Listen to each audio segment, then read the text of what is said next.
Bueno, estábamos hablando respecto de los beneficios de los empleados. Bueno, y tiene que ver con todos los beneficios que implica, remuneraciones, bonificaciones. Pronto ya hay que liquidar la última cuota del PMG, ¿no es cierto?, en diciembre, que es la cuarta cuota, producto del cumplimiento de las metas y objetivos. ¿Ya? Luego tenemos lo que es las transferencias. Bueno, hablamos de los impuestos y acá podemos decir que respecto de los impuestos,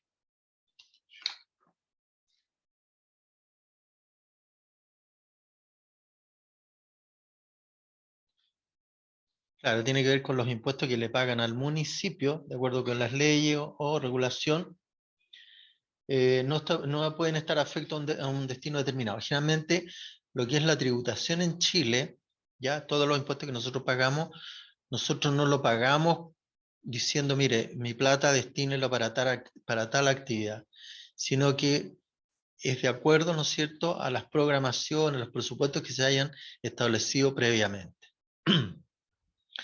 Esto cabe explicación tanto para el sector público como para el sector municipal, ¿ya? Todos los impuestos que recaude el municipio no van con destino preestablecido por parte de quien los paga, sino que obedece, ¿no es cierto?, a una planificación previa en la cual las autoridades determinarán de qué forma se van a distribuir esos recursos que han sido recaudados.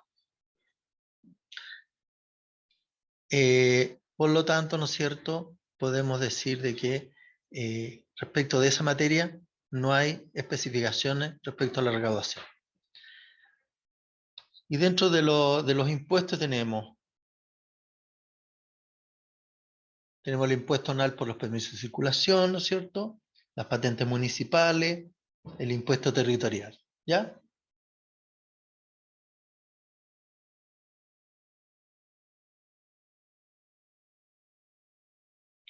¿En qué momento se produce, ¿no es cierto?, el derecho a percibir estos impuestos? La normativa dice que la municipalidad encargada de la recaudación de los impuestos, estamos acá, por favor, ahí, reconocerá un activo y un ingreso cuando se realice el hecho imponible. Esto es al momento de la ocurrencia del acto o hecho grabado que genere la obligación tributaria. ¿Ya? Por razones prácticas puede existir un desfase entre el hecho imponible y el reconocimiento contable. No obstante, este último debe efectuarse en el mismo periodo en que ocurrió el hecho imponible. ¿Ya? Y aquí tiene que ver con las patentes municipales, ¿no es cierto?, con el impuesto territorial, los permisos de circulación. Dice que en el caso del impuesto territorial, el sector municipal no lo recauda directamente, pero percibe el rendimiento total de este. Por su parte, cada municipalidad recibirá el porcentaje establecido en la ley de rentas municipales. Respecto del impuesto territorial, ¿no es cierto?, hay una parte que se considera ingreso directo municipal, que equivale al 40% de la recaudación comunal. El otro 60%, no hay que olvidar que pasa a formar parte del Fondo Común Municipal y que luego es redistribuido de acuerdo a lo que establece el Decreto de Ley 3063 de 1979. Luego las municipalidades, ¿no es cierto?, reconocen como ingreso el monto bruto del tributo recaudado y cualquier gasto asociado a la percepción de estos ingresos se registrará en forma separada como un gasto. Por ejemplo, ¿no es cierto?, todo el proceso de recaudación de permisos de circulación, todo lo que genere como por concepto de gasto por establecer ese proceso, se va a registrar como gasto patrimonial, ¿ya? No, la idea acá es que cuando se producen ingresos y que producto de esa generación de ingresos hayan costos asociados, ¿ya?, sobre el impuesto recaudado no se haga ninguna deducción, sino que el ingreso por el impuesto respectivo ingrese en forma bruta a los ingresos municipales. ¿Se fijan? Ahora, respecto de los intereses y multas provenientes de los impuestos, originados por impuestos, deben ser registrados en el momento que se produce el hecho económico, en cuentas separadas de acuerdo a su naturaleza, ¿cierto? Por ejemplo, existe una cuenta intereses y multa, por ejemplo, los intereses provenientes por el pago fuera de plazo de los permisos de circulación. Bueno, el valor neto por concepto de permiso de circulación se va a registrar en la cuenta permiso de circulación, tanto en favor municipal como en favor del fondo común. Ahora, respecto de los intereses, esos intereses se van a registrar en forma separada en la cuenta intereses y multas, ¿ya? Y los reajustes serán ingresados, ¿no es cierto?, en otras cuentas.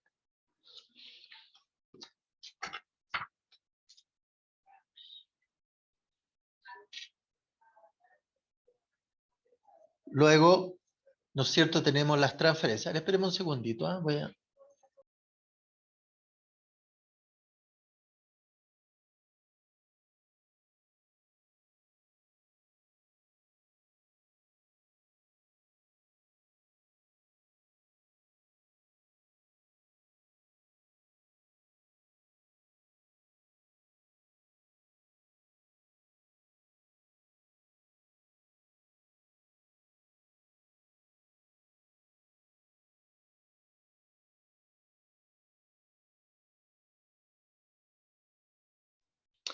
Ya, seguimos. Disculpen la interrupción. Luego tenemos las transferencias, ¿ya? Y aquí en las transferencias son todos aquellos aportes que el municipio haga a entidades públicas, a entidades privadas. Y estas están obviamente basadas en los convenios firmados previamente, en la cual se establecen las condiciones de entrega de los recursos, como también se establece la forma en cómo se van a utilizar esos fondos y la oportunidad en que se van a hacer las rendiciones de cuentas, estableciéndose en ello también que si existen excedentes, esos excedentes deben ser devueltos a la entidad otorgante. Acá tenemos varios tipos de transferencias, transferencia al sector público y transferencia al sector privado.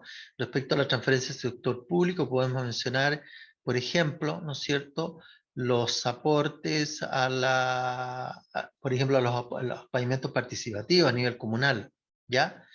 Y por el lado de las transferencias al sector privado, bueno, tenemos todas las organizaciones comunitarias con personalidad jurídica del sector privado, pero que no persiguen fines de lucro, como por ejemplo los clubes deportivos, ¿no es cierto?, los centros culturales, los centros deportivos, ¿ya?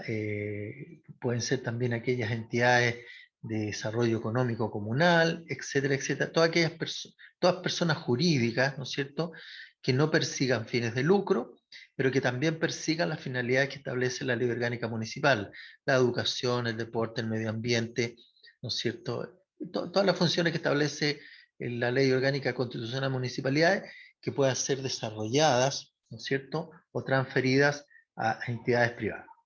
Dentro de la normativa legal, ¿no es cierto?, la Ley Orgánica Municipal establece que hay funciones privativas del municipio y por otro lado también hay funciones compartidas. Dentro de las funciones privativas están todas aquellas que tienen relación con el funcionamiento propio del municipio, la cual no puede transferir las funciones a un privado o a otra entidad.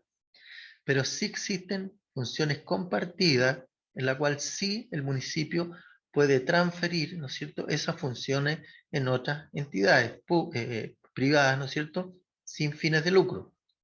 Y ahí caben todas las organizaciones comunitarias, cualquiera sea su definición, pero que no persigan fines de lucro, pero que en el fondo también persigan las finalidades que están establecidas en la ley orgánica municipal. Ahora, respecto a los municipios en sí, ¿no es cierto?, existen ciertas limitaciones para el otorgamiento de aportes, ¿cierto? Y en ese caso tenemos las transferencias, que existe un tope máximo del 7% del presupuesto de los ingresos propios, ¿no es cierto?, ingresos propios permanentes a nivel presupuestario, como margen de tope para el otorgamiento de transferencias, ¿ya? Se excluyen, obviamente, de estas transferencias los sectores traspasados, educación, salud, los cuerpos de bomberos también están incluidos en esa normativa, y hay algunas otras entidades que son a nivel de región metropolitana que se consideran no dentro de este marco de restricción del gasto presupuestario referente a las transferencias. ¿Ya? ¿Alguna duda, consulta?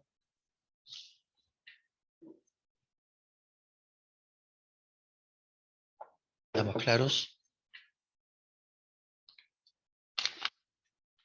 Bueno, luego tenemos las multas, ¿cierto? Las multas dice...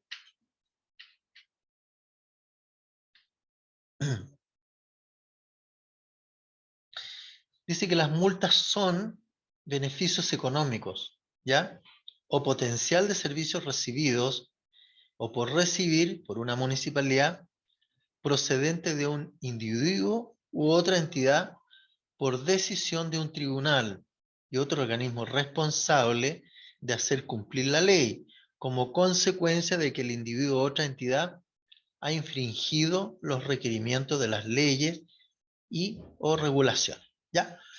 Entonces aquí las multas única y exclusivamente puede aplicarlas un tribunal. Y en el caso de los municipios, ¿qué tipo de multas podemos recibir? ¿Quién aplica las multas?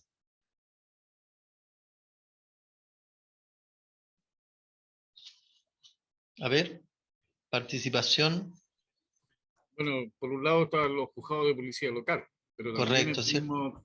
tenemos las multas por obras, por sanciones Co- a obras de ejecución. correcto, ¿ya? Es que hay diferentes tipos de multas, ¿cierto? Hay multas que son producto del incumplimiento de un contrato, puede ser que son diferentes a las multas por infringir, ¿no es cierto?, la normativa legal vigente o la parte conductual, ¿ya? Que son diferentes. Cuando aplicamos las multas respecto de incumplimiento de contrato, tiene digamos, otra definición, que es diferente a las multas por, eh, por individuos o entidades que han infringido los requerimientos de las leyes, ¿no es cierto? Por ejemplo, la ley de tránsito, etcétera, etcétera. Pero cuando se trata de multas de contrato de obra, son diferentes. Ahora, para el efecto de la aplicación de las multas por infringir la ley, solamente, volvemos a repetir, el tribunal las puede aplicar. Por ejemplo, la multa por no presentación del capital propio, ¿ya? Que está establecido en la ley de rentas municipales y que señala que aquellos contribuyentes que no presenten su declaración de capital propio tendrán como multa, ¿no es cierto?, el 50% del valor de la patente respectiva, ¿cierto?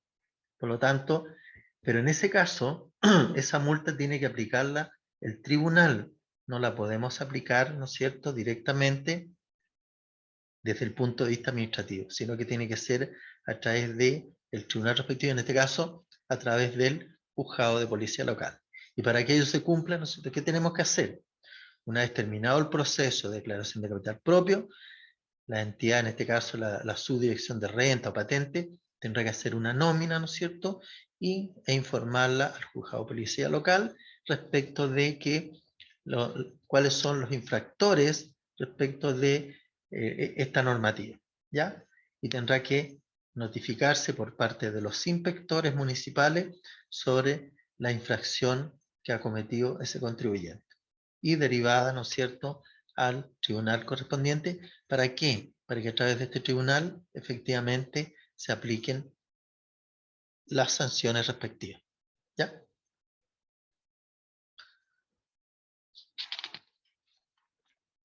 ¿Alguna duda? ¿Consulta? Luego tenemos el ingreso de transacciones con contraprestación, ¿cierto?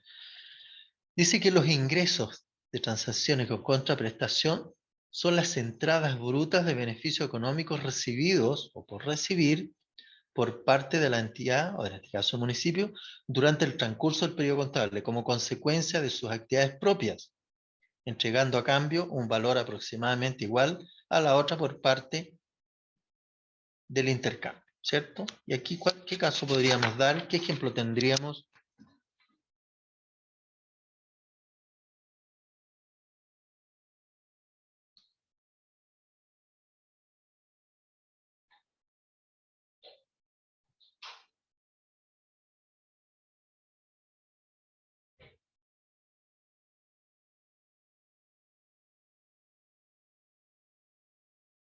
¿Qué tipo de proceso podríamos señalar? Ingreso de transacciones con contraprestación.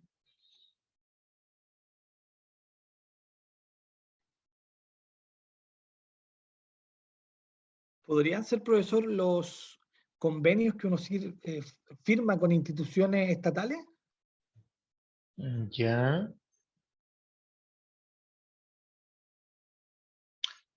Ya, pero aquí está hablando más de... Porque acá los ingresos de transacciones con contraprestación está hablando más desde el punto de vista tributario, desde el punto de vista de ingresos municipales, ¿ya?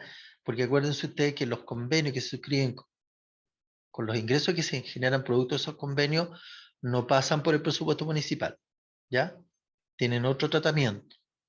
Pero cuando hablamos de tributación, ¿no es cierto?, es diferente la figura. Y en ese Entonces, caso, podría ser, por ejemplo, el pago de extracción de basura, ¿o no? podría ser, ¿cierto? En ese caso sí, ¿ya? ¿Por qué? Porque hay una contraprestación, o sea, el municipio presta el servicio y el contribuyente paga por el costo de ese servicio, ¿ya? Ahí hay una contraprestación. También, ¿dónde se produce un ingreso de transacciones con contraprestación? Por ejemplo, la venta de medicamentos de la farmacia popular. Claro, porque estoy recibiendo, pero a su vez estoy entregando algo. O sea, hay un intercambio, por un lado de valor y por otro lado de un bien, ¿cierto? Hay una contraprestación. Nada es gratis, digamos. ¿Ah? Uno paga, el otro entrega y recibe. ¿Te fijas? ¿Ya? Tiene que ver con las ventas de bienes de uso también. ¿Ya? Por lo tanto, bueno, todo aquel ingreso de transacción con contraprestación, hay de por medio la entrega de algo. Ambas partes, tanto la que vende como que la que compra, una paga, la otra recibe un bien, ¿cierto? Hay una transacción de un bien. Pero el típico caso podríamos señalar de la extracción del servicio de aseo y también la venta de bienes y servicios a través de las farmacias populares, por ejemplo, por la venta de los medicamentos.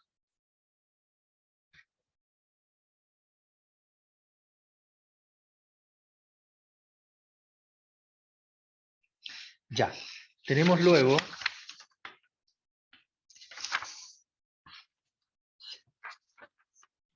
los ajustes por disponibilidades.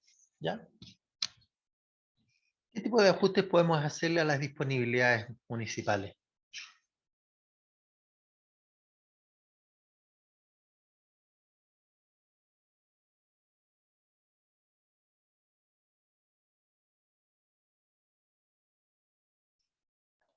¿Qué tipo de ajustes? Cheques ¿Ah? caducados, por cheques caducados. Cheques caducados, ¿cierto? Y también tenemos por cheques protestados, también. Y también podemos decir fluctuación de cambios que sean de cargo deudor o acreedor, ¿cierto? Por disminución o aumento, ¿ya? También tenemos el detrimento de recursos disponibles, no sé, por la pérdida, el deterioro, ¿ya? Eh, por ejemplo, en el caso de los documentos caducados, ¿no es cierto? ¿Ya? ¿Cuándo se produce la caducidad de los documentos?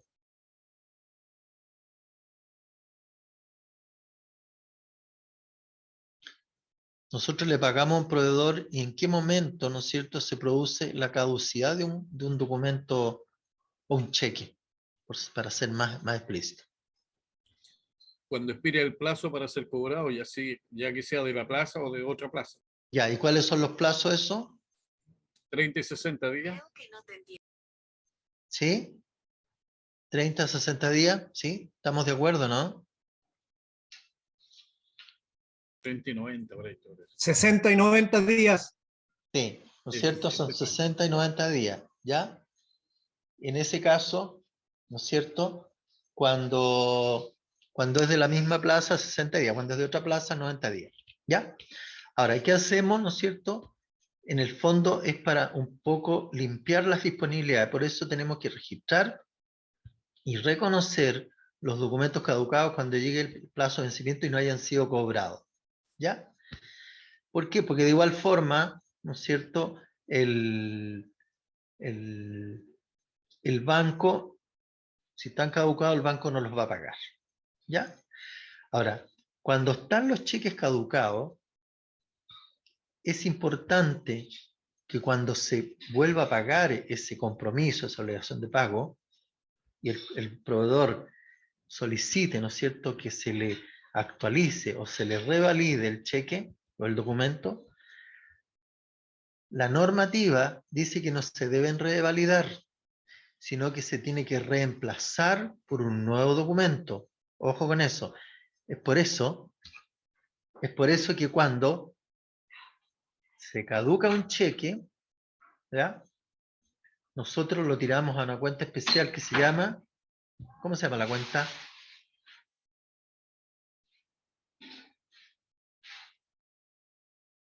¿Cómo se llama la cuenta contable cuando tenemos los cheques caducados?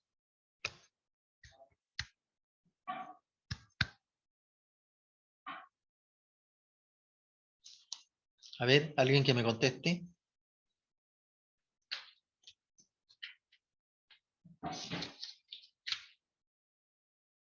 ¿A qué cuenta tiramos, ¿no es cierto?, cuando se producen la caducidad de los cheques?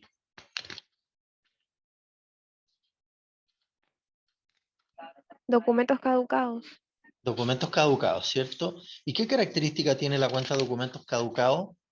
¿Qué tipo de cuenta es?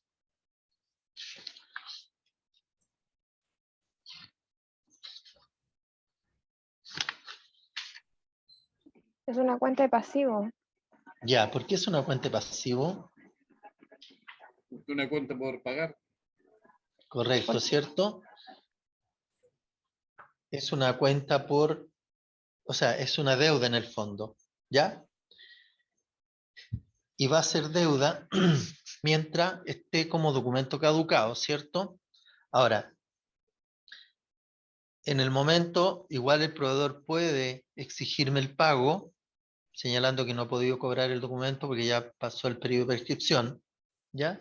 O el periodo en que se puede cobrar ese documento. Pero para eso, como es una deuda, yo tengo que pagarla. ¿Y qué es lo que debo hacer? Por ningún motivo, ¿no es cierto?, revalidar el cheque. Se los digo como sugerencia. ¿Por qué? Porque una forma de controlar, ¿no es cierto?, el pago efectivo de los documentos. ¿Por qué? Porque cuando el cheque se caduca, yo lo tengo que tirar a documentos caducados, ¿cierto? Por lo tanto, si yo revalido el cheque, ¿qué registro contable hago? ¿Cómo puedo contabilizar la revalidación del cheque? Mientras que, ¿no es cierto?, si yo hago el proceso de reemplazo del documento, voy a tener todos los documentos de respaldo que acredita que el cheque se caducó y que se quedó contabilizado como un documento caducado. Y que cuando yo lo reemplace, yo voy a rebajar la cuenta de documentos caducados, ¿no es cierto? Y ahí me va a disminuir efectivamente las disponibilidades, ¿cierto? Entonces, como instrucción, y eso la Contraloría igual lo ha dicho, ¿ah?, en varias oportunidades, en varios dictámenes, los cheques que están caducados no se deben revalidar. O sea, no le podemos poner a tercito, al reverso del cheque, revalidas el cheque a contar de esta fecha y ponen las firmas de los giradores. No, hay que reemplazar el cheque, ¿ya? Hay que reemplazar el documento. ¿Para los efectos de qué? De poder hacer la contabilización, ¿ya? Porque si yo registro en documentos caducados y si no hago posteriormente el reemplazo del documento, me va a quedar esa cuenta abierta de por vida, porque la verdad que después, ¿cómo la rebajo? ¿Cómo rebajo esos valores? ¿Ya? ¿Alguna consulta? ¿Duda?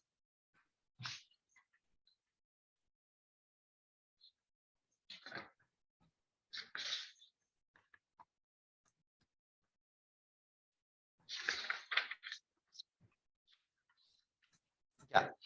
Dentro de los mismos documentos caducados, ¿cierto?, tenemos, ¿no es cierto?, la caducidad de los 60 y los 90 días. Pero ¿qué pasa posteriormente si ese cheque no lo cobran? No solicitan la actualización de la deuda, no solicitan el reemplazo del documento. ¿Qué pasa con ese documento?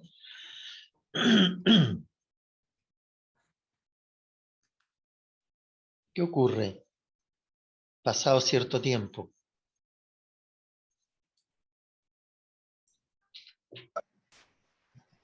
Después de 5 años prescriben.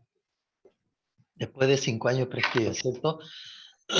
Si me Sí, aparecen sí. durante 5 años en la cuenta documentos caducados, ¿no es cierto? El documento prescribe. Por lo tanto, si después de los 5 años el proveedor me viene a reclamar el pago, el municipio no tiene ninguna obligación de pagarlo. Ojo con eso. ¿Ya? Claro. ¿Y qué ocurre? ¿Qué ocurre en ese caso?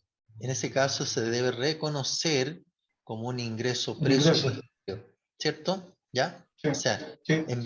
en vez de transformarse en un gasto, automáticamente, ¿no es cierto?, tengo que reconocerlo como un ingreso presupuestario. Ojo con eso, para poder cerrar, ¿no es Para los cierto?, 5 años. los 5 años, ¿no es cierto?, y me quede en cero. ¿Ya? Y de hecho voy a tener todos los respaldos respectivos para poder justificar, ¿no es cierto?, el registro contable respectivo. Estos son registros administrativos. Aquí no hay movimientos de fondo. ¿Ya? Si ustedes se fijan, ¿qué asiento hacemos cuando reconocemos los cheques caducados? ¿Hay algún contable que esté conectado? ¿Qué asiento hacemos cuando ya tenemos un cheque caducado? Pasaron los 90 días, los 60 días, etcétera, según corresponde. Es banco contra documentos caducados. Ya, correcto. Perfecto, ¿cierto? ¿Por qué? Porque de igual forma, ¿no es cierto?, se incrementa las disponibilidades. ¿Ya? Luego, ¿no es cierto?, para cerrar esa cuenta de documentos caducados, yo voy a tener que ejecutar, cuando pasaron los 5 años, yo tengo que ejecutarlo presupuestariamente, ¿ya? Y al hacerlo, al ejecutarlo presupuestariamente, voy a tener que hacer todo el proceso de registro contable pertinente. Voy a tener que devengar el ingreso y también percibirlo. Pero en el momento del percibido yo no voy a percibir físicamente los valores. Ahí voy a cerrar la cuenta. ¿Qué cuenta voy a cerrar ahí en ese caso?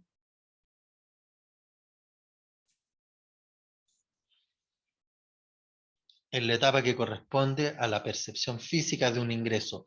Pero acá no estoy percibiendo físicamente un valor, pero sí se me está generando un ingreso presupuestario.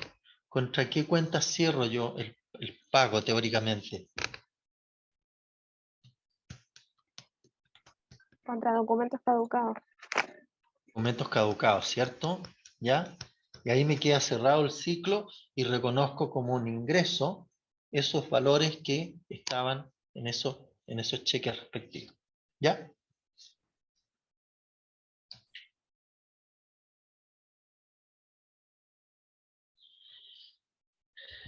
Luego tenemos también, ¿no es cierto? Bueno, los documentos protestados es lo mismo, pero en ese caso, cuando estamos frente a documentos protestados, lo primero que tenemos que hacer es, obviamente, registrarlo como documentos protestados. ¿Y qué debemos hacer en ese caso? Cuando estamos frente a documentos protestados.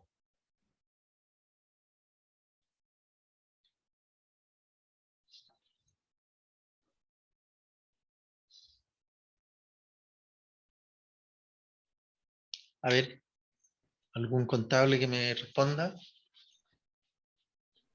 ¿Qué hacemos con los documentos protestados?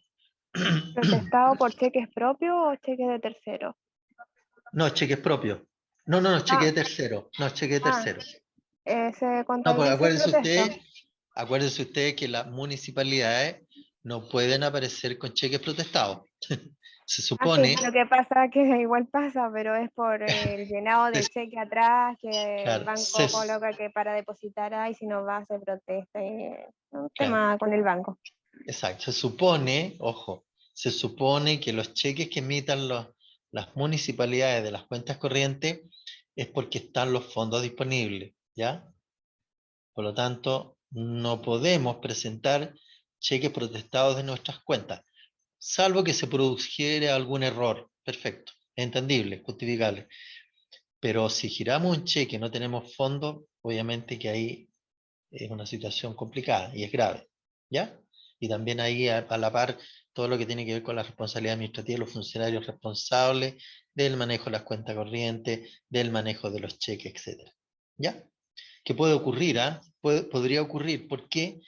porque generalmente a veces en las cuentas especiales, a veces los fondos no llegan oportunamente y cuando se produce descoordinación entre las tesorerías y las unidades de contabilidad o las unidades de finanzas, ¿no es cierto?, podría producirse el caso. Pero lo normal es que no ocurra, o sea, no se pueden girar cheques sin contar con los fondos disponibles. ¿Ya? Ahora, cuando hablamos de los cheques protestados de terceros que nos pagan un permiso de circulación, una patente municipal, ¿no es cierto?, lo que hay que hacer primero que nada, obviamente hacer el registro contable reconociendo el cheque protestado, pero a su vez en forma simultánea ese documento se tendrá que elaborar un oficio y remitirlo a la unidad jurídica para que haga la cobranza judicial de ese documento. ¿Ya? De igual forma, ¿no es cierto?, hay que hacerle un seguimiento a estos documentos protestados para ver en qué resultado ha, ¿no es cierto?, ha significado las acciones que puede hacerse desde el punto de vista legal. ¿Ya?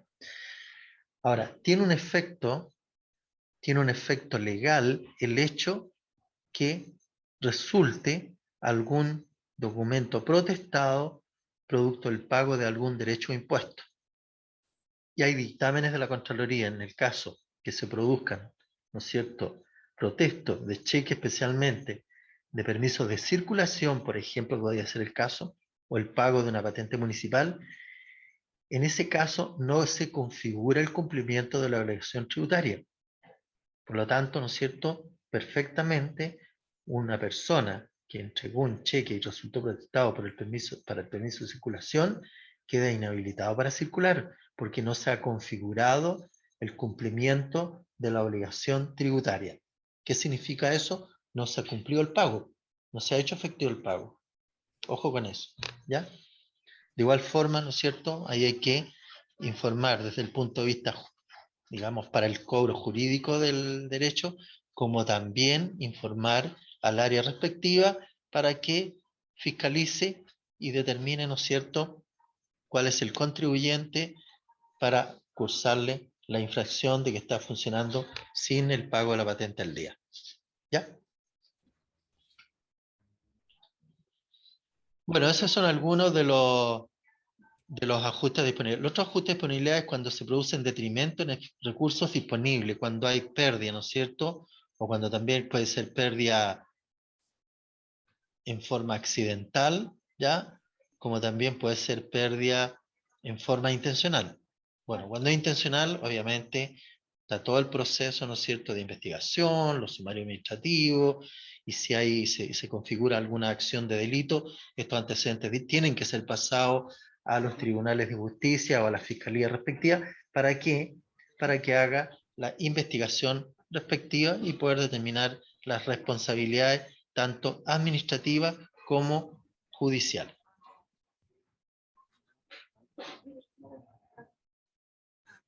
¿Alguna consulta?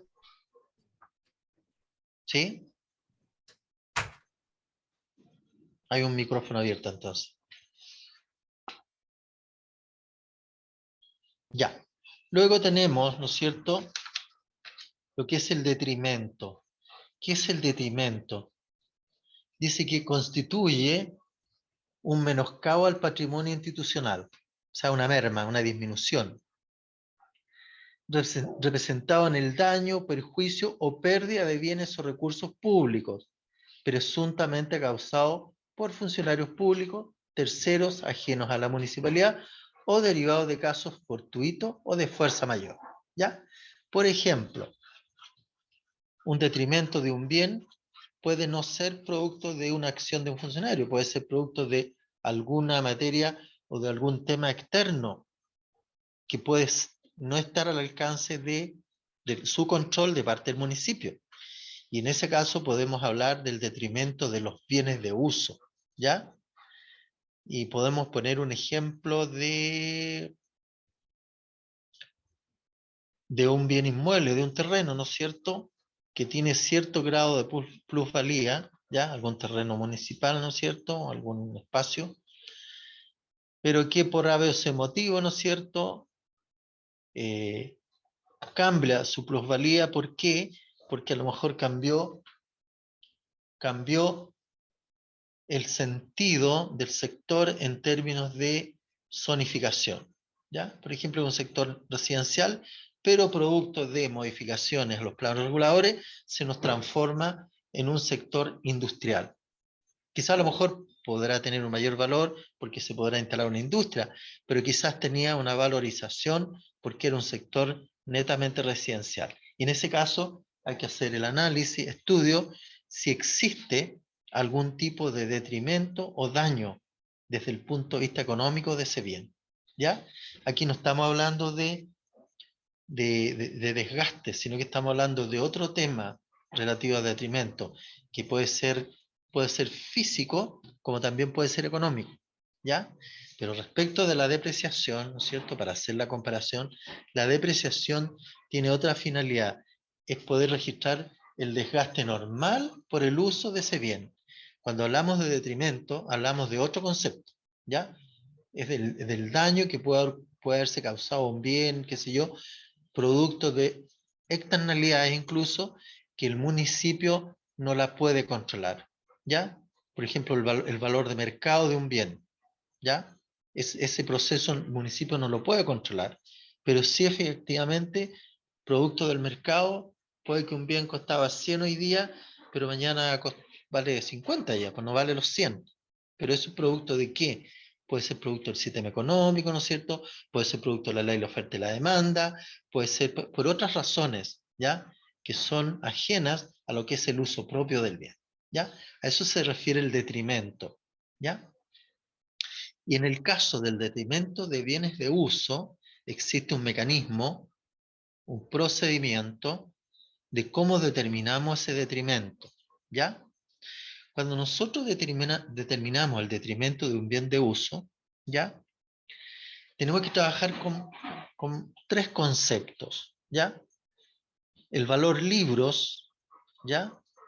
El valor realizable neto y el valor de uso, ¿ya?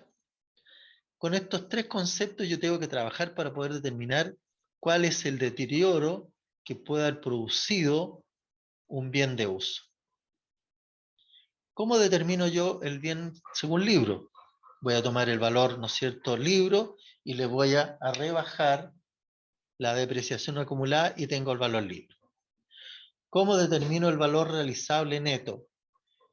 Voy a considerar el valor de mercado, ¿no es cierto?, y le voy a rebajar los eventuales gastos que me pueda provocar si yo vendo ese bien, ¿ya?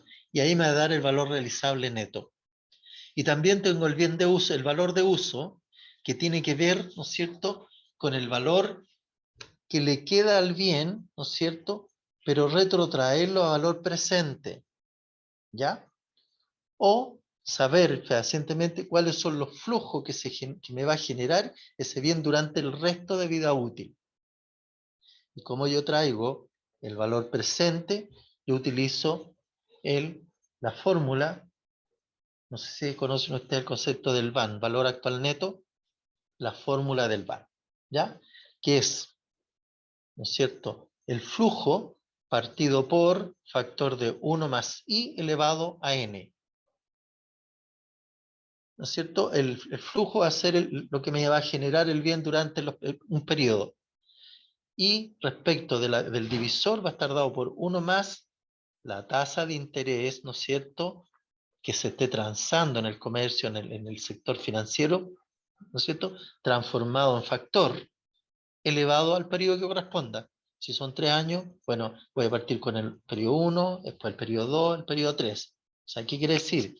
Que cuando yo termine el valor presente, ¿no es cierto?, voy a aplicar la fórmula del valor presente, el primer año elevado a 1, por lo tanto va a ser la determinación del el valor presente mediante la aplicación de la fórmula del interés simple. Pero ya para el segundo periodo voy a tener que utilizar la fórmula del interés compuesto para determinar el flujo de ese periodo. Una vez determinado de esa fórmula, ¿no es cierto?, cada uno de los periodos, yo hago la sumatoria de los flujos actualizados, ¿ya? Y ese va a ser mi valor de uso del bien, ¿ya? Que es lo que, digamos, es el valor que va a tener el bien durante cada uno de los periodos, pero lo estoy retrotrayendo a valor presente. ¿Ya? Ahora, ¿qué hago posteriormente? Para determinar el deterioro, ¿qué voy a hacer? Voy a determinar, ¿no es cierto?, entre el valor razonable neto. ¿Y cuál es el valor razonable neto? ¿No es cierto? Es el valor de mercado menos el costo que significaría la venta de ese bien. Ahí me va a dar el valor realizable neto, ¿ya? Y lo voy a comparar con el bien, ¿no es cierto?, con el valor de uso del bien. Voy a considerar respecto de esos dos conceptos de valores el más alto. Y ese valor más alto lo voy a comparar con el valor libros, ¿ya? ¿Y cuál es el valor libro? Es el valor de adquisición menos la depreciación acumulada. Voy a sacar la diferencia entre esos dos valores y esa diferencia me va a significar el deterioro del bien de uso, ¿ya? ¿Se entendió la idea? ¿Hay dudas, consultas? De repente cuesta un poco entender esta parte que ha sido como una de las partes más, bueno, no sé, como es un elemento nuevo que se ha incorporado en el sistema contable público, ¿no es cierto? El famoso deterioro, ¿ya?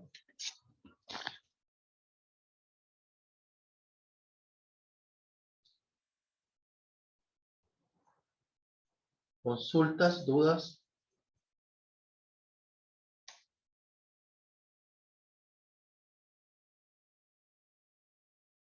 ¿No?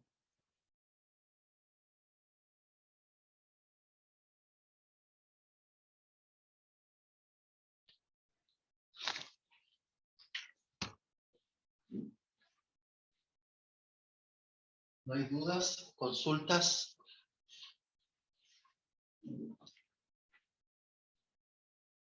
Ya, seguimos entonces. ¿Dónde se puede encontrar este tema si uno lo quisiera ver? Está en el... Está Que en la esté con ejercicio, digamos. Mira, está primero que está toda la parte conceptual en la resolución 3 de la Contraloría. ¿Ya? Y específicamente aparece un párrafo, dice detrimento, ¿ya? Y ahí aparece el concepto, aparece, ¿no es cierto?, cómo se reconocen los valores cuando hay detrimento, ¿ya? Está el detrimento patrimonial de bienes, cómo se determina, ¿no es cierto? Aparece literalmente, pero es de acuerdo a lo que yo les he explicado, ¿ya?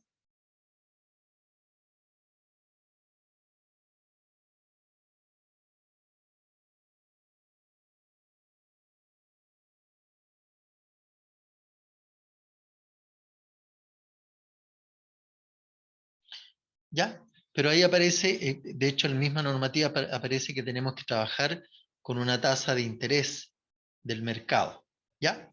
Por eso cuando se determine, ¿no es cierto?, el deterioro, tenemos que conocer de esa información. Obviamente que uno se ilustra con la tasa de mercado que existe en el momento, ¿ah? No es una tasa establecida estándar.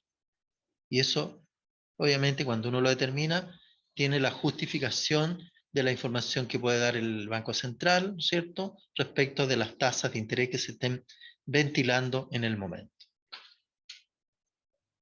Profesor, ¿Sí? nos llegó la hora de almuerzo. Ah, Súper ya rápido, pues, súper rápido. Sí, Pidito, sí. hasta un cuarto para las 3. ¿Ya? Listo, Perfecto. nos encontramos Listo. ahí. Muy bien. Veo.